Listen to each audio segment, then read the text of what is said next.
Okay, notaries, let's talk about this viral story that is all over the internet right now. So, a woman in Florida was pulled over and cited because the officer said she was holding a cell phone with her right hand while driving. Here's the problem. She doesn't have a right hand. That ticket was later dismissed, but the story immediately made me think about something that comes up in the notary world all the time. What happens if you need to administer an oath, but the signer cannot raise their right hand? And this is exactly the kind of real life situation that newer notaries need to be prepared for, because notary work is not always as simple as stamping a document. Hi, I'm Sia Bryant, and I'm a commissioned notary in Virginia, and I've completed thousands of notarizations, including online notarizations. And this is one of those little notary details that can make newer notaries nervous because we're often taught to say, please raise your right hand. What if the signer physically cannot do that? What if they have a limb difference? What if they're paralyzed? What if they had a stroke? What if they have an injury? What if they have use of only one hand? What if they're in a hospital bed? Do you refuse that notarization or do you skip the oath? Do you make them do something awkward? No. You don't. And today I'm going to explain what you should do instead. Now, here is the important thing to understand. The importance, the legal importance of the oath is not the hand gesture itself. The legal importance of the oath is that the signer is personally appearing before the notary and verbally swearing or affirming that the contents of the document are true. In other words, the right hand is traditional. It might make the moment feel formal. It may be what we're used to seeing in courtrooms, ceremonies, and even movies, but the oath itself is the verbal act. The signer needs to understand what you're asking and they need to respond out loud. So they can say yes, they can say I do, they can say I swear, they can say I affirm. The exact wording may depend on your state and the wording of the document. But the important part is that the signer is verbally taking the oath or affirmation.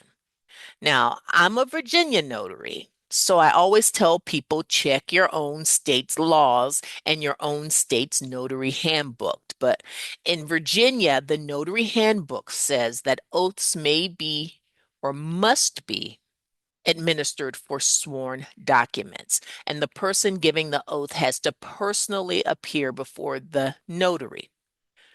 But it does not say that the signer has to physically raise a right hand. And so when we say physically appear before the notary, that also includes online notarizations as well. So again, the key is this though, don't skip the oath. If the document requires an oath or an affirmation, you still need to administer it. You may simply need to adjust your wording in a respectful and a practical way. So let's say you have a signer who's signing an affidavit. The document has jurat language, meaning the signer is swearing or affirming that the contents of the document are true. You might normally say something like, please raise your right hand. Do you solemnly swear or affirm under penalty of perjury that the statements in the document are true and correct? But if the signer cannot raise their right hand, you can adjust your wording.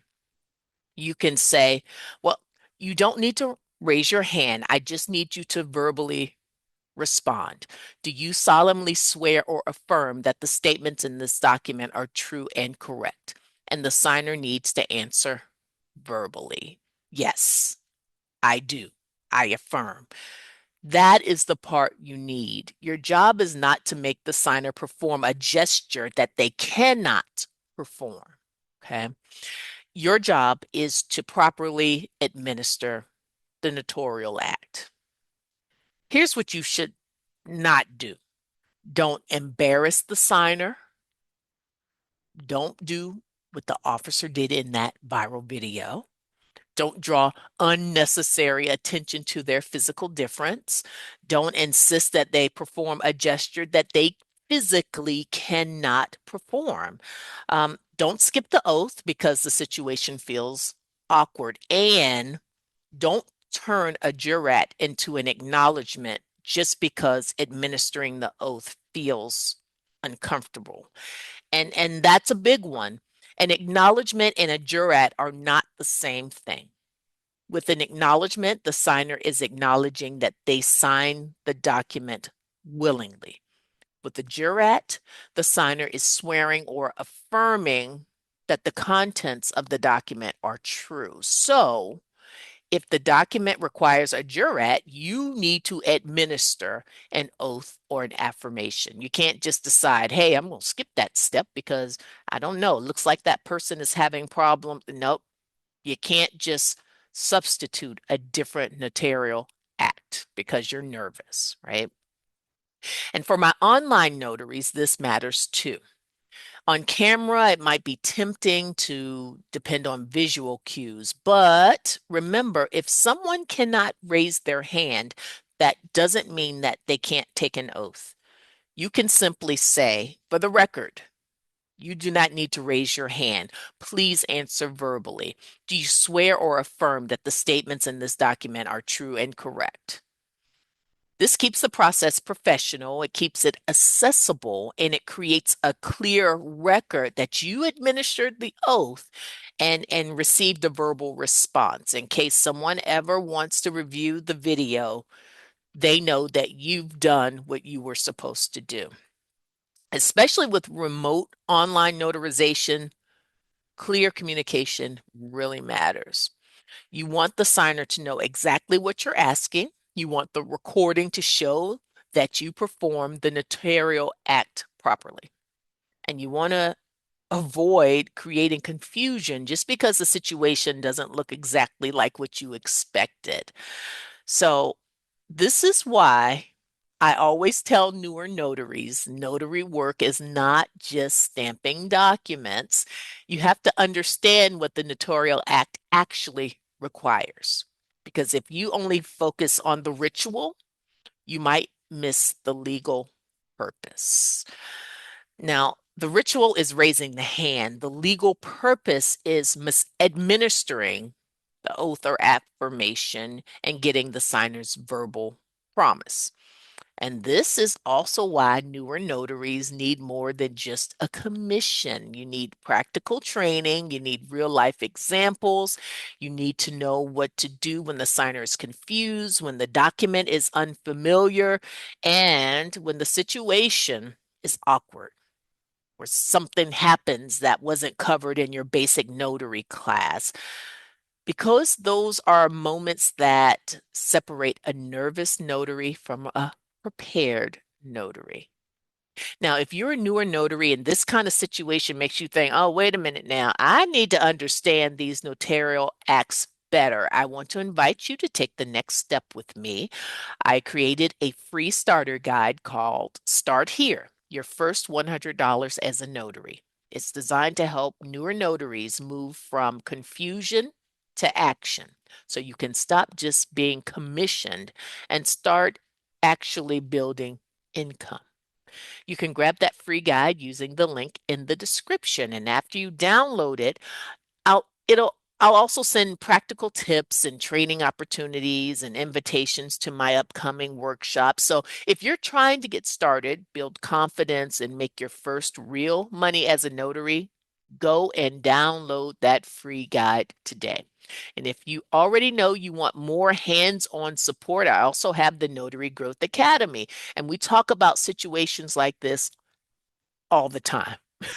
We talk about online notarization, mobile notary work, pricing, confidence, how to actually grow your business step by step. So start with the free guide, get on my list, and let me help you build this the right way. So the next time you have a signer who cannot raise their right hand, don't panic. Be respectful, be clear, administer the oath, get the verbal response, and document the notarization properly according to your state's rules. And of course, this now, listen, here's the disclaimer. This is general notary education, not legal advice. So always check your own state's notary handbook. If you found this helpful, like this video, subscribe, and download my free guide. Start here, your first $100 as a notary, and use the link in the description. I'm Cia Bryant, and I will see you in the next video.